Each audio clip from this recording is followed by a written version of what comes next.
By late 1943, the Pacific War is transforming. Japanese expansion is definitively over as General Douglas MacArthur's Southwest Pacific area secures the approaches to Australia and captures Japanese-held territory in the Solomon Islands.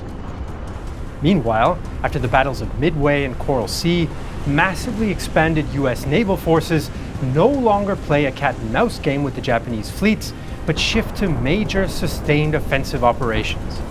The Japanese go over to the defensive and create a national defense zone across the Pacific. Its outer edges anchor on so-called unsinkable aircraft carriers, island groups and atolls like the Marshall, Caroline, and Gilbert Islands that provide interlocking aerial cover. If US forces attack them, island garrisons will wear down the invaders and open the possibility of air and naval counterattack from Japanese bases at Rabaul and Truk. US admirals like Chester Nimitz and Ernest King also recognize that these island groups, many containing airfields and good anchorages, can function as stepping stones towards Japan. The Joint Chiefs of Staff debate the strategy, with MacArthur arguing it would divert resources from his South Pacific push. Nonetheless, at the January 1943 Casablanca Conference, the Allies order a Central Pacific campaign commanded by Admiral Raymond Spruance. Island hopping is risky. Nimitz wants to bypass non-essential Japanese-held islands, which could potentially threaten US lines of communication. Furthermore, capturing islands means multiple amphibious invasions against prepared positions, arguably modern warfare's most difficult operation. The US Marines have an amphibious doctrine, but by 1943, most landings have been largely unopposed. Personalities also complicate planning. Admiral Kelly Turner and Marine General Holland Smith command the amphibious landing forces, but debate command structure. Both are known for their tempers, earning the nicknames Howling Mad Smith and Terrible Turner. Captain Carl Moore navigates the feud. Holland Smith particularly complained about Kelly Turner. He was a whining, complaining type. He would come and sit on my desk and growl about Turner. All I want to do is kill some Japs. Just give me a rifle. I don't want to be a commanding general. And Turner would come and complain about that blankety-blank Smith, couldn't get any cooperation out of him, and so forth. More compromises. Turner commands all amphibious forces until Smith moves ashore, a system that lasts until the end of the war. Initially, Nimitz wants to invade the Marshall Islands, but the Japanese base at Truk is a significant threat. Instead, Spruance settles for invading the Gilbert Islands, a Japanese-occupied British possession further from the major Japanese bases. From September 1943, Operation Galvanic targets islands in the Makin, Apimama, and Tarawa atolls, all occupied by the Japanese in late 1941. The Japanese mostly abandon Apimama, leaving only 25 Marines to watch for US movements, but defend Makin's seaplane base with 800 troops. Betio in the Tarawa Atoll is the most important and well defended, with an airfield and 4,850 Japanese troops, mostly crack Japanese Marines. But the island is tiny, 3.5 kilometers long and 600 meters wide, smaller than New York Central Park. Its highest point is 3 meters above sea level. For the defending Japanese, it prevents maneuver or defense in depth, but it does allow for quick troop deployment and for almost all weapons to hit anywhere on the island. For the attacking US, the enemy are fish in a barrel, but the Japanese will certainly contest the beaches, and US firepower may hit friendly troops. After a US raid on Makin in August 1942, Betio Commander Rear Admiral Keiji Shibazaki builds major defense works, including 500 bunkers, shore guns, and offshore obstacles. The southern coast is the best prepared, but all beaches are defended, while 14 reserve light tanks can strike anywhere. Betio might be, per meter, the most heavily defended position on Earth, and Shibazaki boasts about it. 1 million men could not take Tarawa in 100 years. US intelligence identifies defensive works from aerial and submarine photography, while former residents, mostly British, provide geographic information. But US aircraft make no low-level reconnaissance flights and miss many well-camouflaged, smaller positions. And the Americans don't have any diver teams to scout underwater obstacles. The 5th Amphibious Corps' 2nd Marine and 27th Infantry Divisions will attack Betio and Makin on November 20th, supported by Task Force 58's ships and carrier planes. On Betio, Planner Colonel David Shoup selects 3 landing beaches on the northern lagoon side. Landing Vehicles Tracked, or LVTs, originally logistical transports, will act as assault boats and land Marines directly ashore. LVTs carry the first 3 assault waves, while shallow-hulled landing craft carry waves 4 through 10. Former residents inform planners there should be enough water for landing craft to cross an offshore reef. New Zealander Frank Holland, though, warned 2nd Marine Division Commander Julian Smith the invasion date may coincide with a rare, ultra-low tide, but others disagree. Smith warns his officers but does not change the date. At 5 a.m. on November 20th, US ships, including 3 battleships, opened fire on Betio with a 3-hour barrage. This is much less than the multi-day barrage that Smith requested, and things immediately go wrong. When the invasion command ship, battleship USS Maryland, fires its first salvo, the vibrations knock out its hastily installed communication equipment. Coordination with aircraft strikes is also poor. But to the waiting Marines, it's an impressive display and confidence is high. Fires burned from one end of Betio to the other.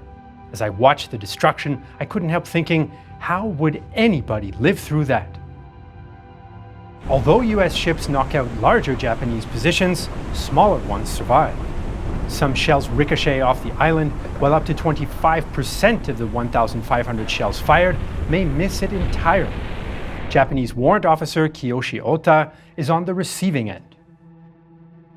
This bombardment was violent beyond expression, a frightening and horrifying experience. It went on and on without ceasing. My position received a direct hit, but none of us were wounded. We were only buried by sand, which we quickly dug away. I still marvel that so many of us escaped with our lives during this period when heavy shells were falling on the island like rain. Meanwhile, empty LVTs pick up men from landing craft at sea despite difficult currents and inaccurate Japanese counterfire. Delays in forming up give Shibazaki time to redeploy men from the south coast. So US warships are pounding Tarawa, but the landings are delayed. At 9 a.m., after up to 5 hours of waiting, the first LVTs head for the beaches. One landing craft lands a scout sniper platoon on the long pier, temporarily clearing it of Japanese machine guns and snipers. Around 450 meters from the beaches, the tracked LVTs successfully cross the reef, surprising the Japanese. We could see the American landing craft coming towards us like dozens of spiders, scattering over the surface of the water. One of my men exclaimed, "The god of death has come." Once the thinly armored LVTs get inside the lagoon, Japanese defenders open fire. They're inaccurate, knocking out only 8 of 87 LVTs in the initial waves, but it's unnerving for Marines expecting minimal resistance. Correspondent Robert Sherrod recalls the approach. We jumped into the little tractor boat and quickly settled on the deck. "Oh God, I'm scared," said the little Marine, a telephone operator. I gritted my teeth and tried to force a smile that would not come. I said, in an effort to be reassuring, "I'm scared too." I never made a more truthful statement in all my life. Once the Marines hit the beaches, they take cover at the seawall. The Japanese expected this and pre-sighted the areas with mortars. This forces the Marines over the wall, where Japanese snipers and machine guns pick them off. Meanwhile, heavy fire, especially from a location later called the Pocket and from an offshore shipwreck, forces LVTs off their original course. Ships and planes eliminate the shipwreck defenders, but other Japanese swim out and reoccupy the positions. Many Marines group up around the relative cover of the pier and only create a very narrow beachhead.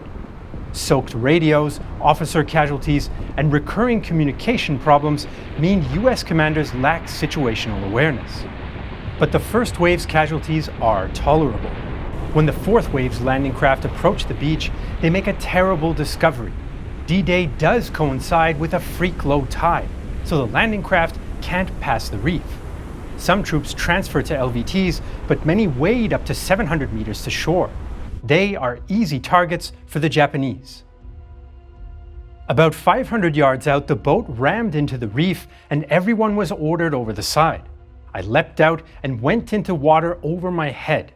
Everywhere there were knocked out tractors burning fiercely, men falling all around me, bodies and parts of bodies floating everywhere in the pink water. How anyone reached that shore is still a mystery to me. Half an hour elapsed before I put foot on dry land. The Japanese destroy more LVTs on return trips, forcing more men to wade ashore. Casualties increased dramatically, and a discouraging message from Red 1 finally reaches Julian Smith. Have landed. Unusually heavy opposition. Casualties 70%. Can't hold. By 11 a.m., Marines create tenuous positions west of Red 1 and either side of the pier on Red 2 and 3. Losses are especially high on Red 2, including the landing team commander. Colonel Shoup and Major Henry Crow establish a headquarters near the pier, while Major Michael Ryan on Red 1 shifts towards the unused Green Beach. Smith sends in the reserves, including the 6th Marine Regiment transferred from the Makin landing. Only when 7 Sherman tanks land on Red 3 do the Americans make any progress, but by evening, 5,000 Marines are still only 200 to 300 meters inland. The major threat is now a Japanese nighttime counterattack. So late on D-Day, the Marines cling to a vulnerable beachhead, and with enemy lines so close, US supporting fire risks hitting friendlies. An organized Japanese attack could eliminate the beachheads, but the Marines have scored a lucky break. In the afternoon of D-Day, a destroyer shell kills Shibazaki before he orders a counterattack, so there's no major Japanese night attack. Heavy casualties continue on D+1 as men again wade ashore, and US troops conduct a 3-pronged assault. Japanese defenders are disorganized and immobile, and Marines can now locate their bunkers and systematically reduce them with demolitions, flamethrowers, and tanks. Major Ryan's men secure Temakin Point, creating a safe landing beach, as other Marines cut the island in two. Shoup, later awarded the Medal of Honor for his command, radios to Smith. Casualties many, percentage dead not known. Combat efficiency, we are winning. Over the next 2 days, Marines clear Japanese forces from the west, concentrating them in the pocket, while others head east. Early on D+3, US Marines destroy a Japanese banzai attack, killing 320. On the pocket, US bulldozers push earth into bunkers, smothering defenders as US troops pour in gasoline and ignite it. Japanese resistance ends on D+3. On Beso, Marine Corps losses are 1,117 killed and missing and 2,292 wounded, almost as many Marine deaths in 3 days as during the 6-month campaign on Guadalcanal. Most casualties are in the later waves who waded ashore. Japanese dead number 4,690, 97% of the garrison. The US capture 146 prisoners, but only 17 are Japanese troops. The rest are Korean laborers. At the same time as the landings on Betio, the US 27th Infantry Division lands on Makin's main island of Putaritari, with 6,500 troops greatly outnumbering 800 Japanese.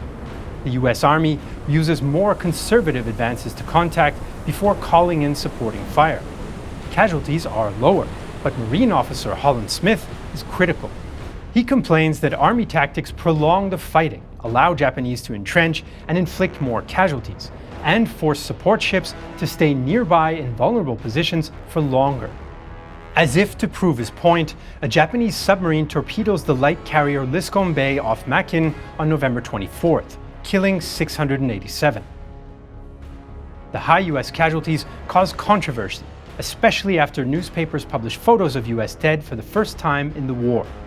Private military disagreements partially play out in public, with MacArthur calling the operation an unnecessary massacre of human lives. Critics frame the attack as a disaster despite the victory. However, US commanders are impressed by the LVT's ability to drop troops on the beach and hide this success for operational security reasons. They remind the public that amphibious landings are always risky and introduce the public to the realities of the Pacific War. A film called With the Marines at Tarawa plays extensively and later wins an Oscar. War bond sales increase, although Marine recruitment drops 35%. Commanders immediately identify the operation's failures. The use of battleships as command centers, poor waterproofing of equipment like radios, overladen troops in the assault waves, poor attention to tides, no underwater reconnaissance or demolitions, and problems moving troops onto LVTs at sea that left them at sea for too long. Analysts also find failure with the naval bombardment. It did destroy large guns and Japanese communications, but it's insufficient against bunkers and is poorly executed. Ships attacked too regularly with heavy shells, creating clouds which obscured observation and aerial attack. Ships also lift the bombardment too early, 25 minutes before the first landing, which gives the defenders time to reorganize. Officers also note a poor performance by aircraft, which often attacked randomly, as one pilot later admits. I'm reluctant to say I was involved in the so-called air support for the landing at Tarawa, for it was pretty sorry. We didn't really know what we were doing. So Tarawa is a very flawed American victory, and the lessons must be learned quickly. In early 1944, Central Pacific commanders want to take Kwajalein and Eniwetok atolls in the Marshall Islands to use as a forward base and replace Pearl Harbor. US forces waste no time making changes. The US produces more LVTs, including improved variants with factory-installed armor, turret-mounted guns, and rear ramps. Troops will now start the attack in LVTs and scrap the troublesome ship-to-ship transfer. Specialist underwater demolition teams will conduct reconnaissance and clear obstacles, while artillery will be based on smaller islands offshore of the main target. Shermans replace the lighter Stuart tanks, and there are improved flamethrower weapons, including tank-mounted versions. Smaller ships with specialized communications equipment will take over a command role, and landing troops receive better radios. Pre-landing bombardments will now be multi-day as originally requested. This means more escorts, anti-aircraft, and anti-submarine vessels to protect the bombarding fleet. And between November 1943 and January 1944, the US Navy's Task Force 58 almost doubles in size. Destroyers and rocket ships will conduct more of the barrage, which will continue right up to the moment that the troops land. Aircraft and ships will also attack together instead of one after the other. These improvements pay off at the Marshall Island landings on January 31, 1944. US Marines land on the island of Røste to light initial resistance. The pre-landing bombardment is much more effective, with a Navy report claiming it neutralizes 50 to 75% of the 2,000-strong Japanese garrison. Japanese resistance is heavier on Namur, but stops on the second day.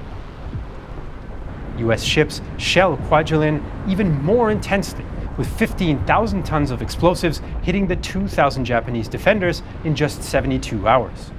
An officer on Turner's flagship comments, "Never in the history of human conflict has so much been thrown by so many at so few." US Army troops land on Kwajalein's western side to light resistance, and again use slower, methodical tactics. This gives the Japanese time to reinforce the east, where the battle bogs down. Still, airstrikes and new bombardments eliminate the defenders by D+4. Marine Commander Holland Smith remains unimpressed. "I could see no reason why this division, with ample forces ashore, well covered by land-based artillery and receiving tremendous naval and air support, could not take the island quicker." The successful landings accelerate planning for Eniwetok. It's an excellent anchorage, but dangerously close to Japanese-held Truk. While US carrier planes and land-based bombers suppress Truk, a 10,000-strong Marine Army force lands on the Eniwetok, Ngebe, and Parry Islands in late February. The attacks follow the new doctrine, and although fighting bogs down amidst well-camouflaged trenches, US troops secure all the islands within 3 days. The Marshall Island campaigns do not go perfectly. Some LVTs struggle to get ashore, Marine Army cooperation remains tense, and determined Japanese resistance inflicts casualties. with around 920 US killed and missing, and 2,340 wounded to capture all the islands. 11,180 Japanese troops are killed, almost all of the attacked islands' garrisons. Still, there's no repeat of the high US losses on Tarawa, and the success appears to vindicate Nimitz's Central Pacific strategy. The operations also revealed Japanese weakness. Major Japanese ships evacuate from Truk before the attack, but Operation Hailstone essentially destroys it from the air. Despite earlier concerns, bypassed Japanese bases never become a major threat to US rear areas. Furthermore, although Japanese commanders order a naval counterattack at Tarawa, nothing really happens. The Japanese expect these outposts to fall and want to preserve what naval strength remains for a decisive battle closer to Japan. Some observers argue that the time between the Gilbert and Marshall Islands landings acted as a decisive turning point in the Pacific War. As Naval Quartermaster Roger Bond notes, "I think that for anyone that participated in the war, there were actually two wars. If you went out to the Pacific after, let's say, January of 1944, you had a completely different experience and viewpoint than those before, because it really was two different operations." This is partly due to a shift in doctrine, but also to the massive increase in US military power in the theater. After Eniwetok, Admiral Harry Hill commented on the availability of LVTs and supporting arms. "At Eniwetok, I felt like a millionaire, but at Tarawa, I was a pauper." Importantly, after years of US propaganda depicting the Japanese as racially inferior and attempts by the administration to shield the population from war, US troops and civilians now understand the Japanese are a dangerous foe. A December 1943 New York Times editorial reminded its readers, "We must steel ourselves now to pay that price." But that does not mean the US is close to victory. They're still far from Japan. The Japanese Navy is still a major threat, and command issues remain. Although Holland Smith and Turner repair their relationship, Smith still criticizes Army colleagues. Furthermore, it's now clear some islands can be bypassed, so there are more heated debates about which ones are necessary to take. The Japanese also react. They shift from beach defense towards developing an attritional strategy designed to bleed US forces in costly island battles. By early 1944, the US have refined their amphibious operations after Tarawa, but bloodier island battles await. The Battle of Tarawa marked the beginning of the long, last phase of the Pacific War. The young Marines and GIs fighting on the Pacific atolls, and the new Navy sailors and pilots who just entered the theater had been thrust into the war by the Japanese attack on Pearl Harbor years earlier. But why did the Axis powers of Germany, Italy, and Japan unleash the cataclysm of the Second World War? If you want to learn more about the origins of this global conflict, you can check out the new World War II series by our good friends over at Epic History TV. The first video covers the early 1930s, with Hitler's rise to power, Japan's invasion of China, and Mussolini's imperial ambitions in Africa. And where can you watch Epic History TV's World War II series right now, months before it's available on YouTube? On Nebula, a streaming service we're building with other creators where you don't need to sift through a deluge of AI slop. Nebula is made and curated by humans, and it's available in 4K resolution on your browser, on your smartphone, smart TV, or streaming box like Apple TV or Roku. And that's not all. On Nebula, you can also watch all our regular videos ad-free and earlier than on YouTube. If you go to nebula.tv/realtimehistory, you can get an entire year of Nebula for just $30. That's 50% off over the normal price during the holidays. Right now, you can also get the Nebula Lifetime membership. Pay once and get access to everything Nebula has to offer for as long as you and Nebula exist. If you go to nebula.tv/realtimehistory, you can save $200 on the usual price. The Lifetime membership allows us to invest in more original content and improve the platform for everyone. 1/3 of your Lifetime membership will also support us at Realtime History directly. To learn more about the Second World War in the Pacific, check out our previous videos on Saipan, Iwo Jima, Okinawa, or the Battle of Manila. As usual, you can find all the sources for this video in the description below. And if you're watching this video on Patreon or Nebula, thank you so much for the support. We couldn't do it without you. I'm Jesse Alexander, and this is a production of Real Time History, the only history channel that blankety blanked your blankety blank.